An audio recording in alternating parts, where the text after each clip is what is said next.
Tristan here with Guitar by Ear. Today we're taking a look at Peaches by Justin Bieber. If you're enjoying the video so far, please be sure to hit like and subscribe, and let's jump into the chords. We're going to start off with an F major 7. We've got our pointer finger on the 5th string, 8th fret. We've got our ring finger on the 10th fret on the 4th string, middle finger on the 9th fret on the 3rd string, pinky on the 2nd string on the 10th fret. You could also bar to the 1st string with your pointer finger. That's optional. That's the main way we're going to play the F major 7. Then we're going to move our hand one position to the left, so our pointer finger is now on the 7th fret, ring finger is now on the 9th fret. We're going to remove the middle finger, we're going to bar the pointer finger to get the 7th fret of the 3rd string, and our middle finger is now going to move down to the 2nd string on the 8th fret for our E minor 7 chord. Then we're going to take the same minor 7 shape, slide it 2 positions to the left. Now we're in the 5th position on a D minor 7 chord. And then we're going to slide our hand 2 more positions to the left down to the 3rd fret. And we're going to have a C major 7 chord. Pointer finger, ring finger. Then our middle finger is going to hop from string 2 up to string 3 on the 4th fret. And we'll have our pinky on the 2nd string on the 5th fret. It's the same shape as the chord we started on. So we have 2 major 7 chords and 2 minor 7 chords. We're in the key of C major, so this is our home chord. We're starting on the 4 major 7 chord.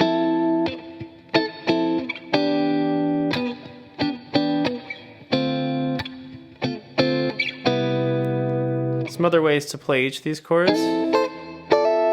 Some of my favorites are for the F major 7. We can start on the note that is on the 4th string here, the 5th of the chord. We can bar the pointer finger across the 10th fret on strings 4, 3, and 2, and then use your ring finger on the 12th fret of the 1st string to do a hammer on. This takes you from an F6 into an F major 7. We could also do that same thing on the C major 7 chord, starting on the 4th string note of that shape.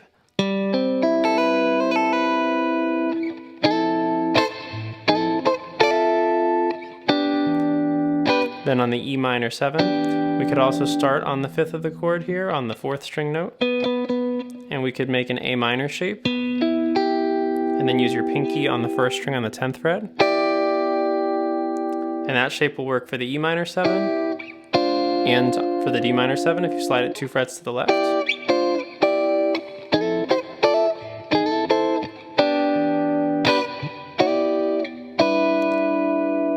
This is another way to play the E minor 7s. This is the root position. This is a second inversion, which means it starts on the 5th of the chord. So if we're on an E chord, E, F, G, A, B, starting on the B. And this is a first inversion, so it starts on the 3rd of the chord, E, F, G. So I'm starting on this G, then I have my ring finger, so that's on the 5th fret, 4th string, ring finger on the 7th fret, 3rd string, barring the 2nd string on the 5th fret, and then the pinky on the 1st string 7th fret. You can practice switching between these. 3 different ways to play the E minor 7. Then we'll go to D minor 7, same 3 shapes. And then we're on C major 7. There's other options for the major 7s too. But for now, you're plenty good with just these.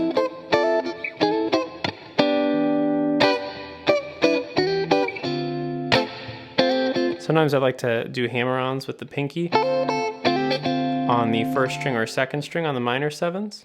And you could do them on the 2nd string on the major 7 or on the 1st string.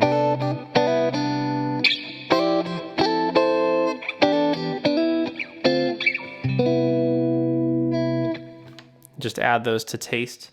Now let's jump into how to improvise over this. So the most obvious options would be to use the pentatonic scales that you probably have already learned before.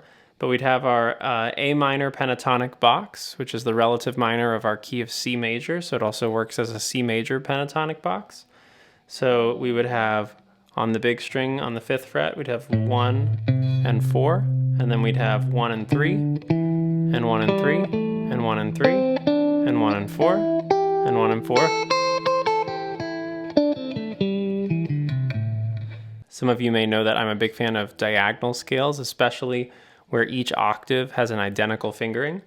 So another option is to start on our C over here, the bass note of that C major 7 chord, with the pointer finger. And we're going to have 3 notes on a string, 2 notes on a string, 3 notes, 2 notes, 3 notes, 2 notes. So we're going to go 1, 3, shift 2 frets to the right now, 3 again. Now we go to the next string, 1, 3. And that's the whole pattern, the 5-note pattern. So back to do, re, mi, 1, 3, 3, so, la, 1, 3. And then when we go to the 3rd string here, we're going to stay in this position. We're back to do, but an octave above where we started. 3 notes again. Now when we go to the 2nd string, we always have to shift 1 extra fret to the right because of the way the 2nd string is tuned. So there's our 2 notes, and then 1st string, we have our 3 notes.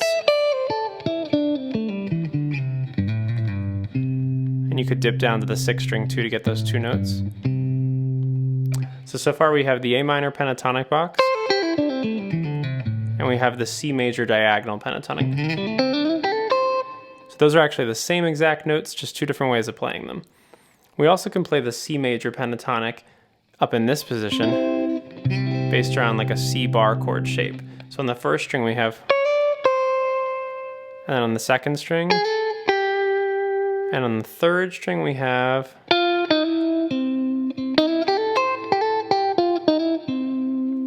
this is kind of your major blues scale.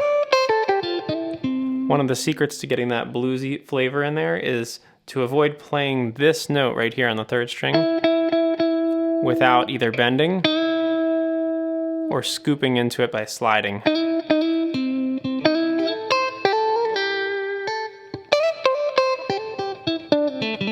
And of course you can combine all 3 of these options. Now just knowing the notes of a scale is kind of the equivalent of knowing the letters of the alphabet. It doesn't necessarily help you form words, form sentences, or tell a story. In order to do that, we need to learn about how to create a character and develop a motif, and more things like that that I teach in my private lessons and in some of the courses I'm building right now.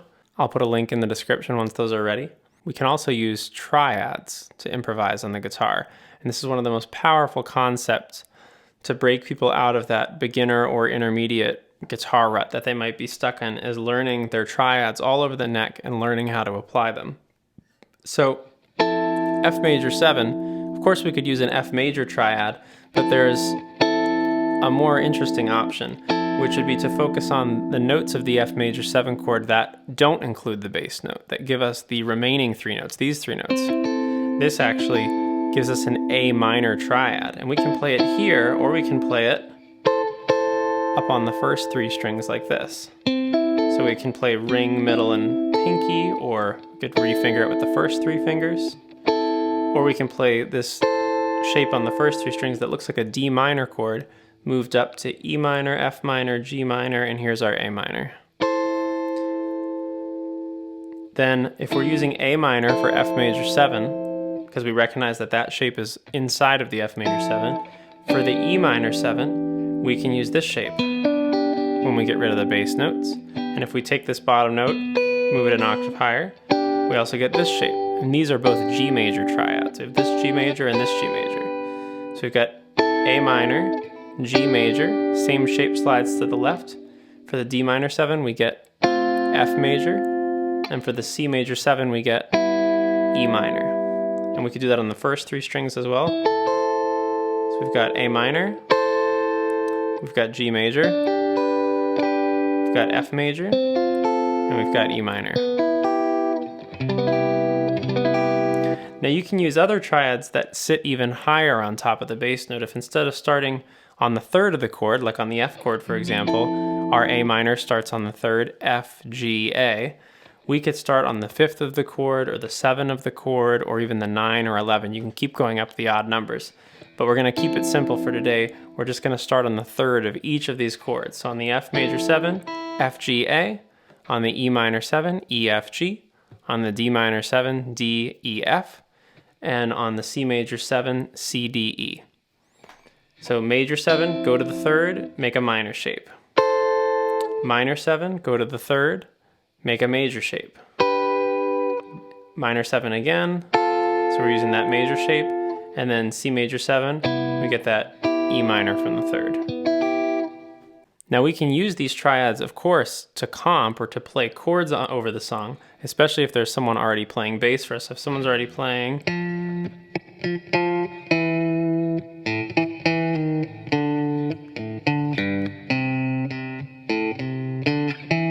then we can get this.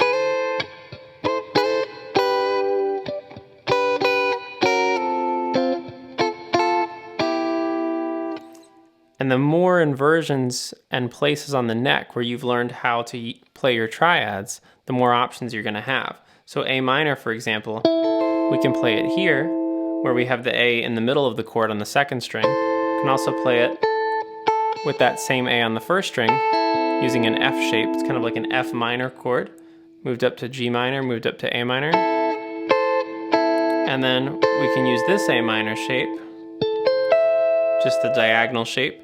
Pointer finger on the double dot, 12th fret, middle finger on the 13th, ring finger on the 14th. Or an octave lower, this same shape would look like this. Because now I'm using the open string to play the first string, so I can just use my first two fingers for the second and third strings.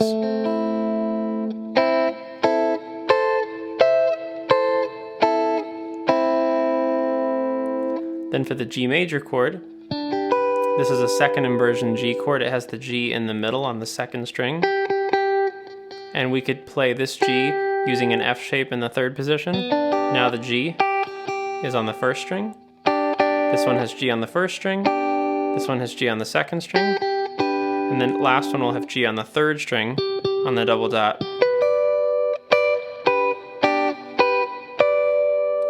And then we would have F major using the same three shapes we used for G major. So regular F shape, F using the triangle shape or the D shape. We got F with the F on the third string, and then we're back to the first one, an octave higher.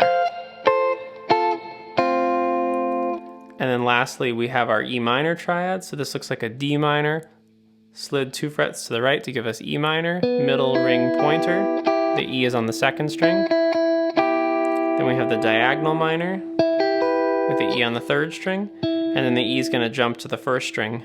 Use any finger you want for that. We also can play this one as just the open first 3 strings. So what we can do with that is we can practice playing the chords of this song using these triads and doing what's called voice leading, which means rather than just jumping all over the neck, we try to find the closest options to work our way through the chords. So if I start on A minor here, I might go A minor to G to F to E minor. If I start on A minor here, I might go A minor to G to F to E minor. If I start on A minor here, I might go A minor to G to F to E minor, and so on.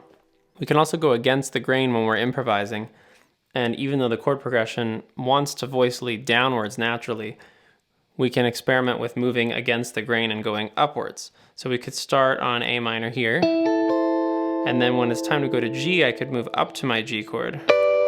And then when it's time to go to F, I could move up to my F chord. And when it's time to go to E minor, I could go up to my E minor. Now, I wouldn't necessarily do that if I'm comping for somebody, if I'm playing chords while someone is singing or while someone else is soloing, because it may be distracting to be leaping that much. But when you're soloing, the attention's on you anyways, so it can work well to grab attention, to move against the grain like that. So how do we utilize these triads when we're soloing rather than when we're playing chords? Well, what I'm thinking is over the F major 7, the notes of this A minor triad, those are my resolution points. So the other notes of the scale, such as this note, its main job is to pull into that note that is part of the A minor chord. Now I can delay that resolution to create a little bit of tension, but eventually this note is wanting to be pulled into the chord. The notes of the chord always have a gravity to them. Then on the second string, if we're using that major pentatonic, this note is wanting to pull into that. And then on the third string, this note, fa, mi, is wanting to pull down. Now we can also choose to add in some chromaticism, some notes that are outside of the scale, by doing a chromatic approach from the left of each of these notes. So I aim 1 fret to the left.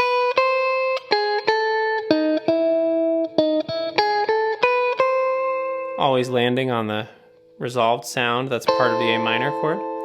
I could also do that from above. A little more unusual. I could also do both, which is called encircling the target note. And then you can apply those concepts to each of the other chords. So over the F major 7,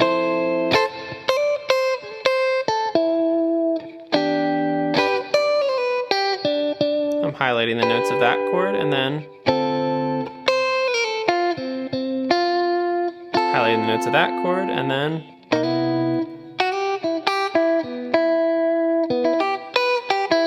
now that's an arpeggio if I just play straight up and down the notes of the triad. But you don't have to do that. You can add in notes of the scale to connect the notes of the arpeggio.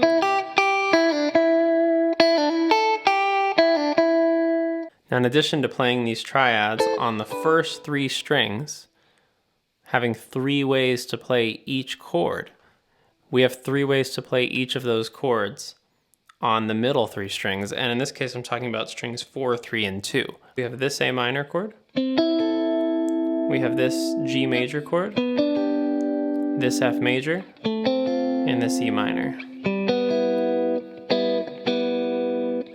And so we can use those as well when we're improvising, no matter which part of the neck I'm in. If I'm over here in the major pentatonic shape, or if I'm over here in the minor pentatonic box, I'm always aware of where those chord shapes are moving. Now that might seem very intellectual, like too many things to think about, but if you practice playing through those chords enough time, your ear really starts to get a feeling for it, so that you don't have to be consciously necessarily thinking or calculating where to go next. It's more that your ear is leading you to these sounds. And you can also work on visualization, visualizing these chord shapes moving as you're soloing. I'm picturing the notes of these chords with my eyes almost lit up on the fretboard with like red dots, even though I'm not playing them. So I know that those are my resolution points as I'm soloing. Then if I wanted to combine some of those scales we were talking about with the triads, I could play a motif or a short musical character, and then I could adapt that character to fit some of the moving parts of the chords and highlight the differences between the chords. So for example, let's say I have, that fits this chord well. Comes out of the A minor box, slides into this note from the triad. Then I could go, now I'm highlighting this note from the G chord. It's part of the E minor 7. I could highlight the F and the D minor.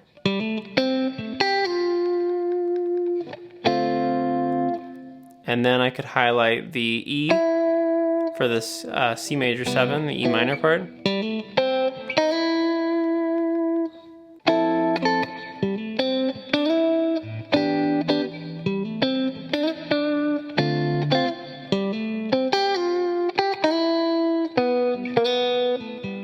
This time I'm going to try to highlight the triads moving against the grain, moving up and up and up and up. So once again, we're thinking about A minor, then we're thinking about G major, then we're thinking about F major, then we're thinking about E minor. So once again, we get A minor, G major, F major, E minor.